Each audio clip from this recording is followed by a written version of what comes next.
Com exceção da China e da Índia, a China porque inclusive a pandemia começou, foi onde começou a pandemia do coronavírus, e a Índia porque a pandemia demorou a chegar lá, todas as economias importantes do mundo encolheram violentamente no primeiro semestre. A gente viu agora o IBGE divulgando os números do Brasil e a economia só no segundo trimestre encolheu quase 10%. Considerando-se os últimos 12 meses, né, que é um indicador importante, a gente vai ter um encolhimento mais ou menos da ordem que está sendo projetado, né? Eu tenho falado aqui que a economia brasileira encolhe em 2020 algo como 4,5%, ou 5% ou 4%, nessa ordem de grandeza, dependendo, obviamente, se a gente mantiver esse ritmo de recuperação no segundo semestre, né? O semestre que a gente está agora. Estamos entrando muito próximo de chegar no último trimestre do ano, já estamos no último quadrimestre, e o ritmo de recuperação é lento, nada assim que entusiasmante, porém já faz com que a gente possa projetar um PIB da ordem de 5% no ano que vem, né? Aí ficamos 0 a 0. Perdeu-se 2020 e o que se ganhar em 2021 vai compensar uma coisa ou outra.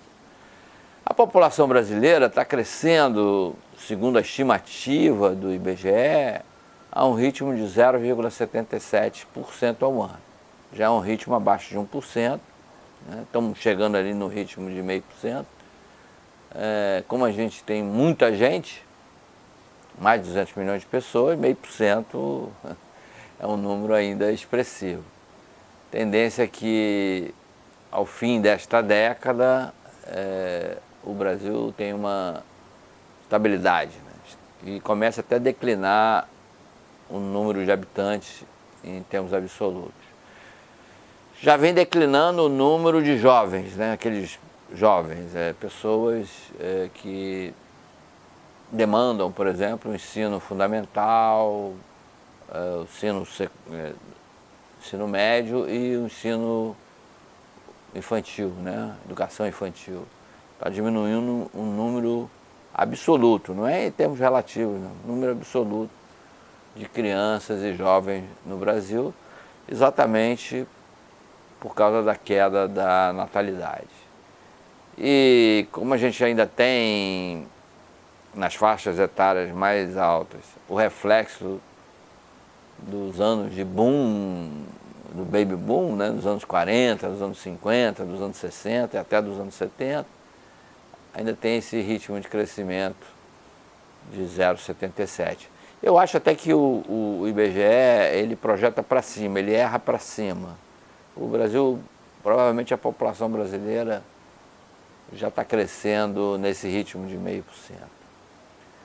Bom, porque eu estou comparando população com PIB.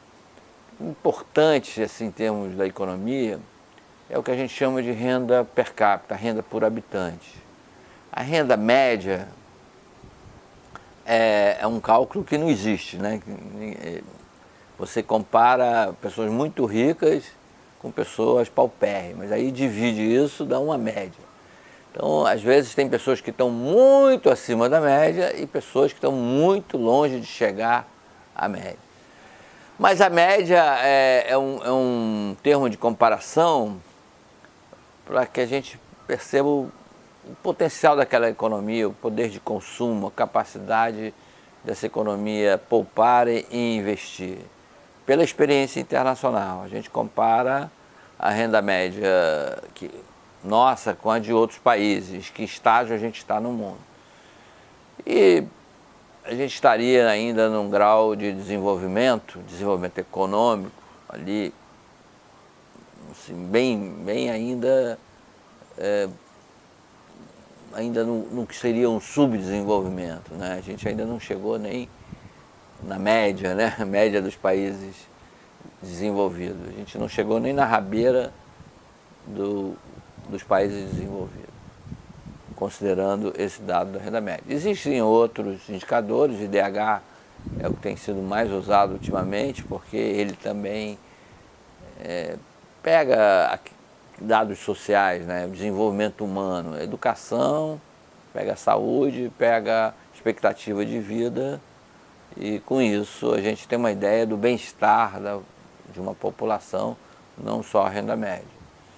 Existem outros indicadores, um deles é muito informal, é o chamado, o que compara um sanduíche do grupo McDonald's, né? E isso aí, mais ou menos, se avalia qual é o poder de compra de uma população. Quanto é que uma população, quanto se paga num determinado país para a compra desse determinado sanduíche. Enfim, é uma coisa informal, mas na prática isso funciona bem. É melhor do que a gente fazer uma tentativa de adaptar o dólar, por exemplo, ao real poder de compra de uma determinada população. Bom, mas não importa, efetivamente o que aconteceu é que nós empobrecemos, a humanidade empobreceu com o Covid-19. Ou seja, o conjunto de riquezas produzidas diminuiu, e na hora de dividir isso por mais gente, o quinhão que cada um tem diminuiu. Obviamente que estamos falando em média, tem gente até que ganhou durante a pandemia e outros ficaram ainda mais pobres. Essa questão do desenvolvimento econômico vem sendo posta em questão, especialmente pelos ambientalistas, pelos aqueles que tentam associar a economia à preservação do ambiente. Não sei como é que se avalia exatamente isso, mas se supõe que o que a gente retira do planeta Terra hoje, a gente não repõe, né? A gente está ambientalmente desequilibrando o planeta. Isso não se sustenta, por isso que se fala a palavra sustentável.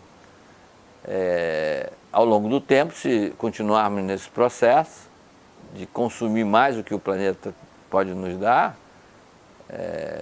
a vida, inclusive, pode até desaparecer nesse nosso planetinha, né, pequenininho aqui, dentro do sistema solar, que por sua vez está no meio de uma galáxia, que por sua vez faz parte de bilhões de galáxias, né? A gente está no... Desaparecer a vida aqui seria um legado muito ruim.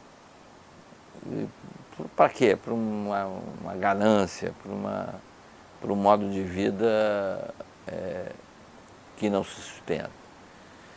Então, essas pessoas que hoje estudam uma forma de conciliar meio ambiente com desenvolvimento econômico, acham que ao longo do tempo isso talvez se conserte por uma redução da população mundial, né? A gente vai chegar até 8 ou 9 bilhões de habitantes, a gente vai encolher para uns 6 bilhões, e com isso a gente manteria a renda média, até cresceria a renda média, porque embora o PIB cresça pouquinho, encolhendo o número de pessoas que dividem essa riqueza, na média a gente melhora as condições de vida.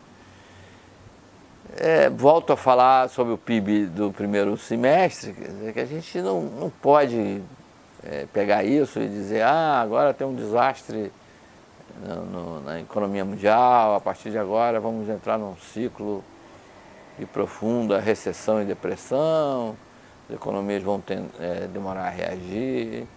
É difícil fazer esse diagnóstico já, esse prognóstico também, né? Como é que vai se comportar a economia pós-pandemia? Que mundo é esse que a gente vai viver daqui para frente? Sempre sob o risco de uma nova pandemia, de um outro vírus. Como é que a gente vai viver sem aglomerações? Como é que a gente vai viver sem o turismo de massa? Como é que a gente vai viver sem os grandes eventos, né? As Olimpíadas, a Copa do Mundo, os grandes shows, as grandes apresentações? Como é que a gente vai viver sem isso? É uma incógnita, mas Por outro lado, né, os economistas sempre veem o outro lado, né? Dizem que até a gente devia cortar uma mão dos economistas, porque eles em inglês pela outra mão, né? Alguns segmentos, algumas atividades perceberam um espaço enorme para crescer. Essa área digital, por exemplo, tem um salto fantástico. Mesmo na gestão das finanças, houve um avanço muito considerável em função do ambiente de baixa taxa de juros, né? O mundo está vivendo um ambiente de baixa taxa de juros, em que as aplicações financeiras têm um retorno muito baixo. Onde é que você tem que aplicar dinheiro para aumentar um pouco mais o seu retorno, né? Em que atividades a gente deve fazer? O dado negativo do IBGE é que a nossa taxa de investimento está muito baixa, está em 15% do PIB. A gente precisa de uns 20, 22 no mínimo, para a gente alavancar um crescimento para o futuro. Tem essa capacidade de investir, especialmente em infraestrutura. E vamos esperar mais um pouco. Está na hora de ter paciência, se é que a nossa paciência não se esgotou depois de 6 meses de quarentena, mas tem que prolongar um pouquinho essa paciência, pelo menos até o final do ano.